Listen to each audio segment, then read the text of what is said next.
پھر بھی ہم اپنی چال نہیں بدلتے. ایسے پیارے پیارے ہاں ڈائلاگ جی. تھے. میں شریف آدمی تھا, دھیمے دھیمے ڈائلاگ تھے اس میں, اچھا, تو وہ ہوتے رہے. اب آپ کی پرسنالٹی اتنی پیاری ہے, ڈیشنگ پرسنالٹی, آپ کو نہیں لگتا کہ کوئی رول آپ کو ملے جس میں آپ یعنی کہ فادر کا رول پلے کر رہے ہوں, بڑے روبدار ایسے جگیردار بن کے بیٹھے ہوں اور آپ رول کر رہے ہو؟ بس عظمیٰ جی آپ جیسا کوئی دیکھنے والا نہیں ہے نا, شاید انہیں میں کم نظر آتا ہوں. کام تو میں کر ہی رہا ہوں, اب بھی ہو رہا ہے. لاہور میں بہت تھوڑا کام ہے, لیکن ہے تو یہاں میں کرتا رہتا ہوں جب کوئی کام ہوتا ہے. کام تو نہیں چھوڑا. جی, شو روم اپنی جگہ میں نے کھولا ہے کہ یہاں کم کام ہے, تو اس وجہ سے میں نے کہا کچھ شغل تو ہونا چاہیے. جی. آپ کی فلم تھی کالے بادل, اس میں آپ کی ہیروئن تھی دردانہ رحمان. ان کا میں نے ریسنٹلی انٹرویو کیا, وہ سن رہی ہوں گی. اچھا, وہی ڈائلاگ جو آپ نے ان کو بولا تھا, بولیں شاید وہ حرام ہے مجھے یاد ہو, پتہ نہیں. نہیں یاد ہوگا. بالکل یاد نہیں, بالکل یاد نہیں. 40 سال سر آپ نے ماشاءاللہ سے کام کیا ہے پاکستان کے. آپ مشہور سے مشہور جو اداکار ہیں ان کے اندر آپ کا شمار ہوتا ہے. کوئی ایسا کریکٹر جو آپ لائف میں کرنا چاہتے ہوں جو ابھی تک آپ نے نہ کیا ہو, اور آپ کی یہ وش ہو کہ یہ کریکٹر آپ کریں؟ 60 سال ہو گئے, میرا خیال ہے کم ہی کوئی کریکٹر ہوگا جو نہیں کیا ہوگا. کرتے ہی چلے آتے ہیں, کوئی ایسی خواہش تو نہیں خاص کریکٹر کرنے کی. جی. آپ کے کتنے ماشاءاللہ بچے ہیں؟ میرے 4 ہیں ماشاءاللہ, ایک بیٹی ہے اور 4 بیٹے ہیں. ان کی آپ نے شادیاں کر دی, اپنے گھروں میں خوش ہیں؟ ہاں, نہیں, 1-2 کی رہتی ہیں. اچھا, ابھی رہتی ہیں 2 کی شادی. اوکے. آپ نے یہ فرنیچر کی بڑی پیاری سی شاپ بنائی ہے, یہ کیا سوچ کر بنائی آپ نے؟ یہ مصروفیت کچھ ہو جاتی ہے, یہاں آ جاتے ہیں دوست احباب بھی, یہاں آ جاتے ہیں, اچھا وقت گزر جاتا ہے. پھر یہ اچھا ہے, خدمت خلق کی ہے. لوگوں کو سامان دیتے ہیں, جہیز بچیوں کے لیے لوگ بنا رہے ہوتے ہیں, خاص رعایت کرتا ہوں. اچھا, خوش ہوتے ہیں وہ. اچھا سامان کوشش کرتا ہوں کہ دیانتداری سے بنے. اس میں بے ایمانی بہت ہے. یہ جیسے آپ صبح میں بیٹھی ہیں, جی, آپ کو کیا پتا اندر کیا لگا ہوا اندر ہے, کیا لگا ہوا بھوسا بھر ہے کہ کیا ہے. تو اچھا, کوشش کرتا ہوں کہ جینون چیزیں ہوں, اچھی ہوں, جن اچھا. کے پاس جائیں ان کا وقت اچھا گزرے. تو تو اس طرح سے کوشش کر رہا ہوں, جس طرح 60 سال سے دیانتداری سے خدمت کرتا رہا ہوں, اسی طرح آپ اب کی بھی ایج اب کوشش ہے. کتنی ہے؟ جی میں 80 ماشاءاللہ, لیکن اس ٹائم یو لک لائک 50. حسن نظر ہے. نہیں, باقی میری آڈینس بھی کمنٹس باکس کے اندر بتائے گی کہ آپ ماشاءاللہ بڑے پیارے لگ رہے ہیں. اوپر سے آپ نے فروزی کلر کا سوٹ پہنا ہوا ہے, وہ اور ہی فرنیچر میں مکس ہو کے پیارا لگ رہا ہے. یہ تو عمر چھپانے کے لیے شاید کیا ہوا ہے. جی. آپ کے پاس جو لوگ فرنیچر لینے آتے ہیں, تو کوئی فرض کریں غریب بچی ہے جس کی شادی نہیں ہو رہی, تو ان کو پھر آپ خصوصی ڈسکاؤنٹ دیتے ہیں؟ ضرور ضرور, بالکل ملحوظ رکھتا ہوں. مجھے ان کی مجبوریوں کا بھی پتہ ہوتا ہے. تو ظاہر ہے آدمی جب بچوں والا ہوتا ہے تو بچوں کی فکر تو ہوتی ہے. جی. تو زیادتی نہیں کرتا, بالکل مناسب قیمت میں دیتا ہوں. خوش ہوتے ہیں لوگ ماشاءاللہ, سب اپریشیٹ کرتے ہیں کہ آپ کا فرنیچر سستا ہے ماشاءاللہ, اور اچھا بھی ہے, یعنی کہ اچھا فرنیچر بھی ہے. تو فرنیچر کا کام آپ نے صرف اپنے آپ کو بیزی رکھنے کے لیے کیا یا کوئی مجبوری تھی؟ نہیں, مجبوری تو یہی تھی کہ کام کم ہے نا, لاہور سے سارا کام کراچی چلا گیا, تو لاہور میں کم کام ہے, تو ہم ظاہر کام سے ہی کام دل بہلتا ہے. تو مصروفیت کم تھی, تو ایک شغل کا شغل ہے, اور ویسے بھی بزنس سنت ہے, کرنا چاہیے. سر آپ نے اپنا لوہا ہر میدان میں منوایا, تو کراچی جا کے نہیں آپ اپنا یعنی کہ جو کریکٹر ہے آپ کا اس کو سٹرونگ کر سکتے؟ نہیں, کریکٹر کیا سٹرونگ کرنا, میں تو وہی ہوں جو یہاں تھا وہاں ہوں. لیکن کراچی جو ہے نا وہ پاکستان نہیں ہے, مجھے لگتا ہے وہ کچھ اور ملک ہے. جب پنجاب سے لوگ وہاں جاتے ہیں تو وہ اتنا عزت افزائی نہیں ہوتی ان کی وہاں. تو بس سمجھ لیں متعصب ٹائپ کا ذہن ہے وہاں, کچھ اس قسم کا ماحول مجھے نظر آیا. تو اتنی پذیرائی مجھے وہاں نہیں ملی, تو پھر میں واپس لاہور آ گیا یہ سوچتے ہوئے کہ شاید لاہور ہے, شاید شیر جنگل میں ہی اچھا لگتا ہے. یہ تو ہے, اور اس کا جنگل سارا لاہور ہے. لاہور. سر زندگی کا کوئی ایسا واقعہ جو آپ ہاسپٹل کی نظر کرنا چاہیں, بتانا چاہیں, اپنی زندگی کا کوئی ایسا واقعہ جو آج تک آپ نے نہیں بتایا ہو؟ نہیں واقعی کیا یہ تو ہاسپٹل پوائنٹ آف ویو سے تو واقعات روز ہی کچھ نہ کچھ دیکھنے کو ملتے ہی ہیں. پچھلے دنوں میں ایک مریض کو لے کر گیا ہوا تھا وہاں ایک ایمرجنسی میں ہاسپٹل کی, تو ایک زخمی بالکل اسٹریچر پر خون میں لت پت گزر رہا تھا. تو میں نے ڈاکٹر صاحب سے پوچھا کیا ہوا اسے, تو کہنے لگے موٹر سائیکل پر یہ زخمی ہوئے ہیں, ایکسیڈنٹ ہوا ہے. تو میں نے کہا ڈاکٹر صاحب مجھے لگتا ہے کہ 50% لوگ تو آدھے تو آپ کے پاس یہ ایکسیڈنٹ والے ہی آتے ہوں گے, موٹر سائیکل والے. جی. تو وہ کہنے لگا لغاری صاحب نہیں 50% نہیں 95% موٹر سائیکل والے آتے ہیں. تو یہ واقعہ نہیں ہے, یہ بڑی دکھ بھری داستان ہے جی.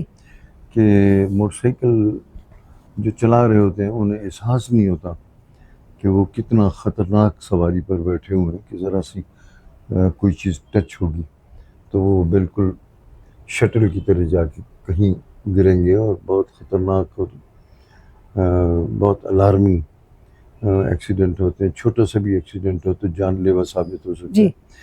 تو آپ کی وساطت سے پیغام یہی دینا چاہوں گا میں جی کہ ہاسپٹل کی طرف رجوع نہ کریں. موٹر سائیکلسٹ جو ہیں وہ احتیاط سے چلیں.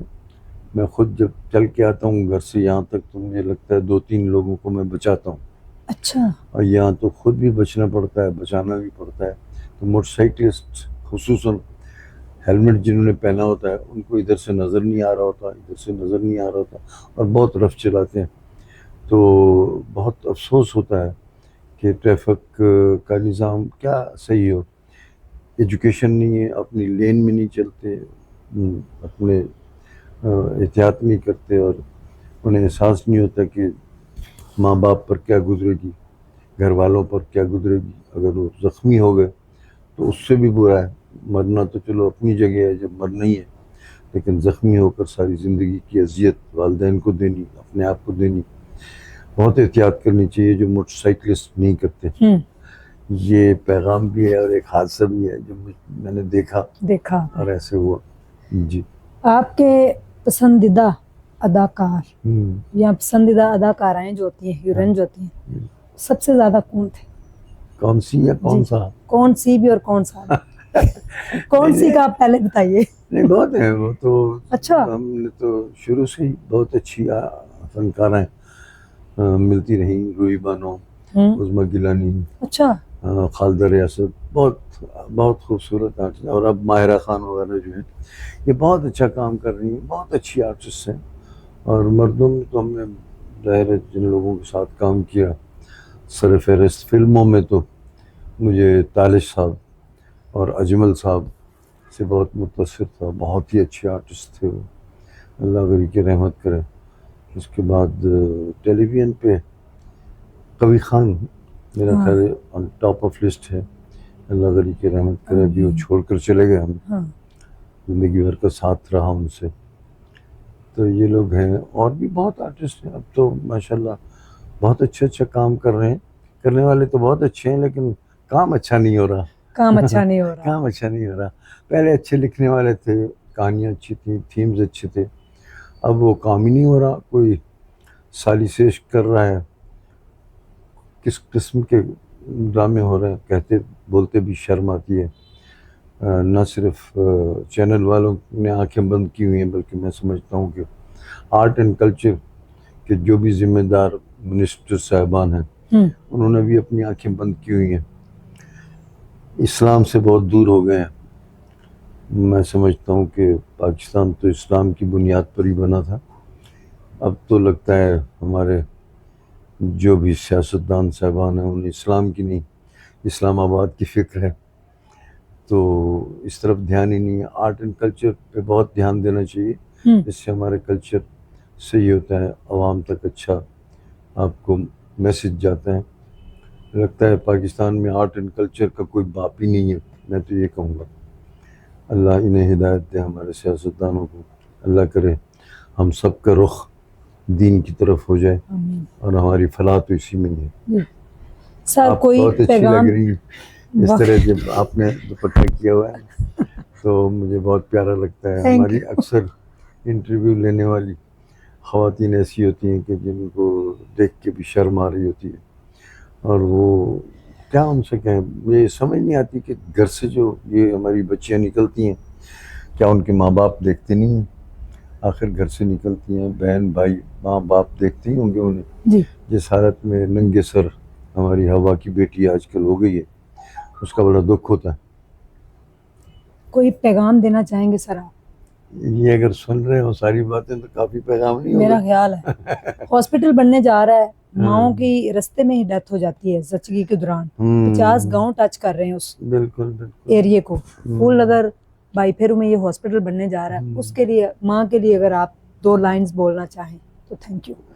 بس یہ تو ستم ظریفی ہے کہ ہماری گورنمنٹ نے اتنے وسائل ہمیں نہیں دیے کہ گاؤں گاؤں ان بچیوں کی حفاظت کی جا سکے, ان ماؤں کی حفاظت کی جا سکے کہ زچگی میں ان کا خیال رکھا جائے. ہاسپٹلس تو ان کی طرف سے ہونے چاہیے, جی لیکن جہاں جہاں مرد عظما جیسے ہوں تو Thank پھر you. وہ یہ جھنڈا خود اٹھا لیتی ہیں آپ جیسی, جی اور آپ ہاسپٹل بنانے کا سوچتی ہیں. اچھی بات ہے, خدمت خلق ہے, جی اور it's a very noble profession. اور میں کہتا ہوں یہ آپ نے جو بیڑا اٹھایا, میری دعائیں انہیں, تھینک یو. بہت بہت دعائیں ہیں آپ کے لیے. اللہ کامیاب کرے, اور کسی پہ مرہم رکھنا, کسی کا علاج کرانا, اس سے زیادہ نیکی کیا ہو سکتی ہے. بہت اچھا, اللہ آپ کو کامیاب کرے. آمین. تھینک یو سو مچ سر, آپ نے اپنا قیمتی وقت دیا. جی آپ نے بڑی پیاری سی گفتگو جانی کہ کتنے بہتر انداز سے انہوں نے پیغام دیا ہے پورے پاکستان کو, پوری دنیا کو. ہاسپٹل جو ہے وہ بننے جا رہا ہے, وہاں پہ کئی ماؤں کی جانیں ہم بچائیں گے انشاءاللہ. اور میں چاہتی ہوں کہ پاکستان کی 25 کروڑ عوام ہے, اور اس میں سے آدھی عوام صرف 1 روپیہ دے. تو یہ 1 روپے کی مہم چلائی ہے ہم نے. 1 روپیہ صرف آدھی عوام دے تو ہمارا ہاسپٹل کھڑا ہو جائے گا انشاءاللہ, جو کہ بہت جلد ہم اس کو سٹارٹ کرنے جا رہے ہیں آپ لوگوں کے تعاون سے. تو آئیں, ماں کی جان بچائیں میرے ساتھ مل کر. اللہ حافظ.